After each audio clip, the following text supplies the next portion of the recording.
Are there any others in the first year that were sort of kinetic, like yours, moving solutions to a couple, but nothing quite as kinetic, I think, as this. There were some which were sort of would move in a slightly more tactile way. Well, the one with the none which was so mechanical. The one from the chemical reaction. Yeah, chemical reaction. Yeah, that's true. Yeah, the right. Yeah. I think probably best what we'd like you to do would probably invite you to have a go right now. Let's start. So we can take a mouthpiece from here. I mean, you figure it out.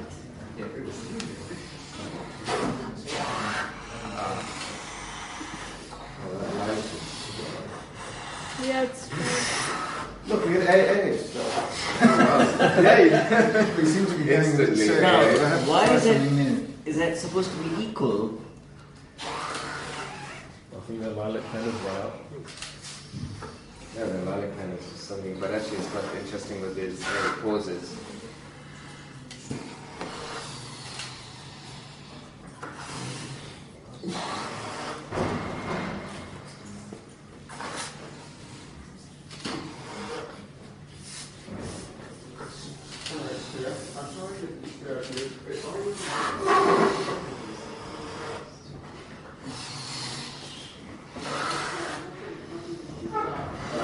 I'm not sure about the color combination. I quite like it. Yeah, you do? But what I think was interesting is when I see this. I say the architecture is beautiful in the sense that this balloon is it escapes the other concept. The normal calendar impacts teaching, like today. I suppose it does, but in a way, I mean, maybe this Q&A could be quite loose. I'm curious what you think the head of teaching and learning, the profile is, because as written, it's a series of chores, a lot of them linked to sort of mind-numbing bureaucratic protection of the headquarters against the array of the five institutions, the five bodies that want to come in and validate and judge and decide whether we have degree awarding powers or not. But then there's this other bit about pastoral care and about helping teachers with their own research or supporting their teaching. And I don't know to what degree the resources have been allocated to teaching. David's been here longer than me, actually, so, but I mean, if you look back historically, nothing has actually changed. It just used to be called general studies. General studies. And I think possibly general studies with that terminology was a more fruitful endeavour. Mm-hmm. It was very widespread. So when I was a student here, for instance, Postmodern Architecture by Charles Jencks was published. We talked about it the other day. Francis Yates was teaching about memory here. There was a person who talked about robots. There was another lady who was an expert on Dada, and so on. So it was general studies, and you could be doing radical work in the unit, but writing about Palladio. So there was that sense. As soon as it became complementary studies, the actual courses began to relate to what you do in your unit. And so the change of name had that effect, which I think has actually narrowed the field. That was my sense, that the earlier format was a broader education, or allowed for accidents to happen, like the Palladio essay that you would never have done.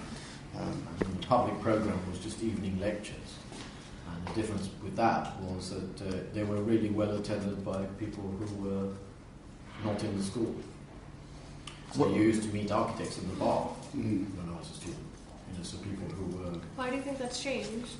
Well, because I think it's been closed and specialised in that sense. I think, they used to just simply be evening lectures which were open to the members. Yeah. So if you wanted to talk to Jeremy Dixon or whoever it happened to be, or Hodgkinson or Summerson, they'd be at the bar because they'd come in to do the lecture. So it was a kind of... I think the terminology has changed in a sense. Well, the complementary studies, it makes it sound as if it's, rather than being a broader education, which I think is probably... But don't you think there's much less of a Centre for London Architects than it used to be? And there's no sort of going on about what it was, but I think that's the reality. That the A was at a kind of centre, largely because, of course, there were mostly English students who then went and worked in London. Yeah. So, and there was a close contact, which there isn't now. And I guess this specialisation that's happening with complementary studies kind of only aggravates that, because then not so many of the lectures are general. So being clever is not a prerequisite for collective intelligence. And in fact, being clever is almost a disadvantage, because there's a tendency to listen to the people who are clever as opposed to listening to everyone. And from our experience in critical thinking, I would say that some of the most significant insights into the way the world works have come from people with no academic training, who are completely self-taught, but are curious and have no shibboleths or preconditions about what they should and shouldn't think. Whereas academics tend to have built up their reputation on the basis of a body of work that they cannot revisit. But actually, if you're prepared to accept that you know nothing, that everything you think you know is probably a lie, or based on lies, on deception, then once you get into that position, we are in a unique period in history. So in the same way that this transition from pre-literate to civilized society with hierarchies, we can make the next transition based on the internet, because never before have we had access to join up globally to create a global collective intelligence. Architecture will not give you sex appeal. Architecture will not make you 5 pounds thinner, 2 inches taller, or 10 times stronger. Architecture will not clean your shoes, clean your windows, or clear your conscience. Architecture will not raise your children in the benign society.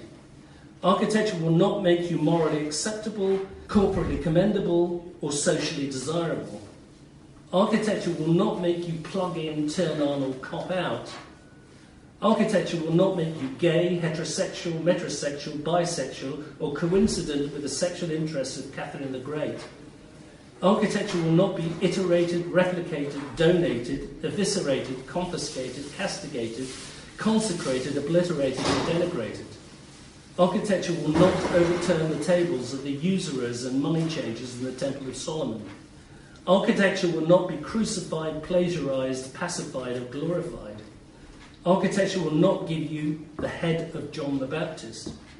Architecture will not be idolized. Architecture will be live. I could kind of understand your reticence. In the beginning was the Word. Do you realise what this means? The Word, as it's delivered by God, is what's called a hierophany. A hierophany is the materialisation of the divine. So the Word is very important. There's quite a confusing mix between Zabriskie Point, Matrix and God. Yes. So a lot to digest. Good. All right. Well, the cosmos... one, I'm not here to entertain anyone. 2, the cosmos is complex. And 3, there is something central to the kind of project of architecture, which is to do with its loss of its iconological position. It was once thought to be the kind of standard bearer of technology, and that, of course, has passed away. I always get the impression you really love architecture. I do. And then we are kind of given an opportunity in that the current director of the school, Brett, he's leaving. And we were in a student meeting on last Friday, and we were having this discussion about exploring the possibility of the AA without the director, and that arguably it could be run through councils and through kind of groups of people that would make decisions. So I just wanted to kind of open that up as maybe something to discuss, because it's something that we're kind of all the students. What's your end game? our end game. We don't know. Then you will achieve nothing. Mm. If you don't have a plan, you're subject to somebody else's plan. But this is it But that's Steve? even helpful. I think that's a very stupid proposition. I think if you let yourself guide by curiosity, it's a very different matter. Like what person on earth has no doubt and who knows exactly where one is going? So I think I think a lot of people. I don't think that's either you would be ignorant or you would admit. Well, let me ask you this question: Do you know. want an engaged education which would actually extend your consciousness, or do you want to fall under the thrall of the usual bureaucratic requirements? End game is a very different thing than direction. You call it a direction. What's your direction? Okay, you call it a direction. What's your direction? What's your purpose? What do you want? What's your purpose? What do you want?